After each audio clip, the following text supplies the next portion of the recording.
Iya, iya. Udah 2 hari tidak pernah. Seorang pria bermarga Hutauruk berjalan kaki puluhan kilometer untuk mencari keberadaan anak dan istrinya di Kecamatan Tuka, Kabupaten Tapanuli Tengah, Sumatera Utara. Momen ini diketahui dari video yang diunggah Masinton Pasaribu Bupati Tapanuli Tengah di sosial medianya. Masinton pun berjanji bakal membantu Hutauruk untuk berkoordinasi mencari keluarganya. Diketahui Kecamatan Tuka merupakan salah satu lokasi banjir terparah di Tapanuli Tengah. Akibatnya banyak warga yang terpisah dari keluarga mereka. Kampung Rambutan ya, dengan Pak. Ratusan warga korban longsor Tapanuli Utara, Sumatera Utara 5 hari mengungsi di sebuah gereja. Sementara 14 orang warga masih dalam pencarian petugas gabungan. Sudah 5 hari warga desa Sibalanga mengungsi di Dusun Sibalanga Jae, desa Sibalanga, Kecamatan Adian Koting, Kabupaten Tapanuli Utara, Sumatera Utara. Pemerintah memberikan tempat posko dan dapur umum di 2 titik, yakni di Gereja HKBP Sibalanga Parsikaman dan di kantor desa. Ratusan warga korban longsor di Adian Koting masih berkumpul di dalam Gereja HKBP Sibalanga Parsikaman. Donasi pun terus berdatangan, diantaranya pakaian, selimut, hingga obat-obatan.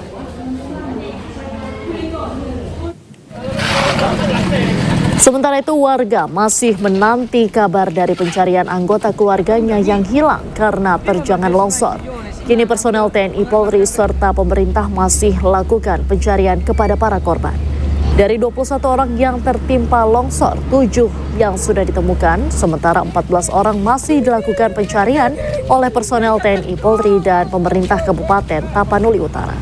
Total ada 9 unit rumah yang tertimpa longsor, sedangkan jumlah keseluruhan rumah di Desa Sibalanga sebanyak 113 unit rumah mulai dari rusak berat sampai rusak ringan. Dan pemirsa, kita akan menyimak secara langsung keterangan terbaru dari BNPB berikut ini. Provinsi Sumatera Barat. Saya mulai dari cuaca. Ya. Hari ini adalah tanggal 29 November 2025. Untuk Sumatera Utara ini adalah hari ketiga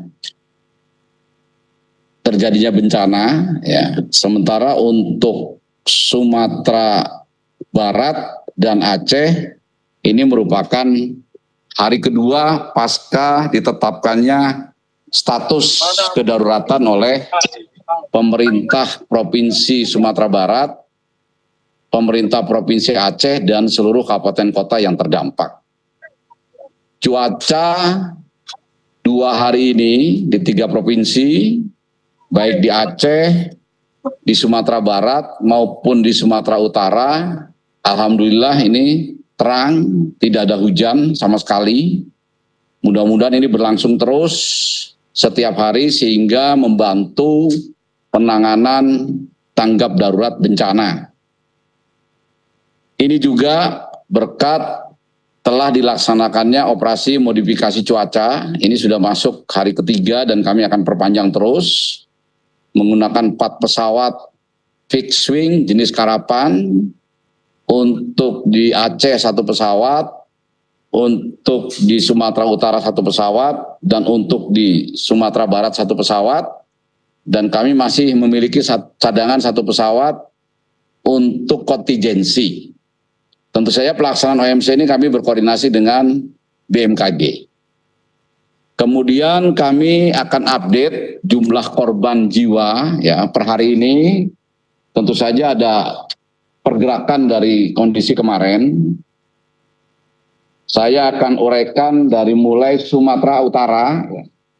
Korban jiwa yang kemarin 116 jiwa sekarang menjadi 166 jiwa meninggal dunia. Artinya dalam 1 hari ini bertambah 60 jiwa meninggal dunia. Ini berkat operasi pencarian pertolongan oleh Satgas Gabungan yang dipimpin oleh Basarnas. kemudian 143 jiwa yang masih hilang. Rinciannya ini banyak ya, nanti rekan-rekan media akan diberikan salinannya. Silakan untuk mendata ya, ini semua. Jadi di Tapanuli Utara, Tapanuli Tengah, Tapanuli Selatan, Kota Sibolga, Humbang Hasundutan, Kota Padang Sidempuan, Pak Barat, dan Mandailing Natal. Jadi tidak ada perubahan tambahan daerah kabupaten kota yang terdampak bencana, masih ada 8. Meskipun tadi dari pemberitaan media ada diberitakan Langkat gitu ya, Kabupaten Langkat ini juga terjadi banjir. Tapi sampai sekarang kami informasikan bahwa Kabupaten Langkat tidak menetapkan status kedaruratan. Artinya pemerintah Kabupaten Langkat ini masih bisa mengatasi kondisi yang tadi diberitakan ada banjir di wilayahnya tersebut. Kemudian pengungsi juga ada perubahan ya, walaupun tidak banyak. Jadi untuk Tapanuli Utara ini tidak ada penambahan yang signifikan seperti yang kami sampaikan kemarin sore. Ada di satu titik dengan jumlah pengungsi sekitar 600 kepala keluarga. Kemudian Tapanuli Tengah ini adalah daerah di Sumatera Utara yang terdampak paling parah. Masih satu titik tempat pengungsian, yaitu di Gor Tapanuli Tengah, dengan pengungsi kurang lebih 1.100 kepala keluarga. Kemudian Tapanuli Selatan ini tersebar di 12 kecamatan dengan jumlah 4.661 KK.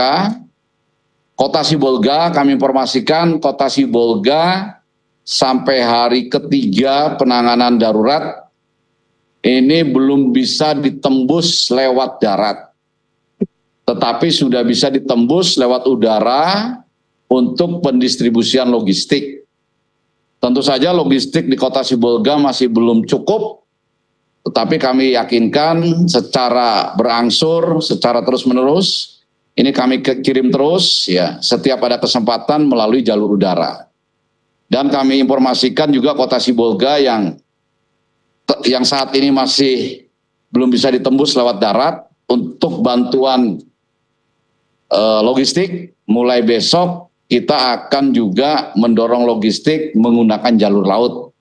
Karena KRI bantuan TNI Angkatan Laut itu juga besok sudah tiba di Sumatera Utara. Kemudian untuk Humbang Hasundutan ya, ini juga ada pengungsi sebanyak 1.712 jiwa ya. Jadi bukan kakak tetapi jiwa. Kemudian Mandailing Natal tersebar di 8 titik pengungsian ya. Nanti rinciannya silakan rekan media kami berikan rinciannya. Itu ada di 8 titik dengan jumlah per sore ini terdata 1.378 jiwa. Kemudian yang kedua adalah upaya yang dilakukan oleh Satgas Gabungan di bawah koordinator BNPB untuk membuka jalur transportasi dan komunikasi. Untuk jalur transportasi Sibolga, Padang Sidempuan, ini sampai sore ini meskipun kita berusaha buka ya, tapi masih belum selesai, masih terputus dan masih dalam proses pengerjaan karena memang titik longsornya cukup banyak di sepanjang titik itu. Kemudian yang kedua, kami informasikan juga bahwa untuk jalur yang menghubungkan Sibolga dengan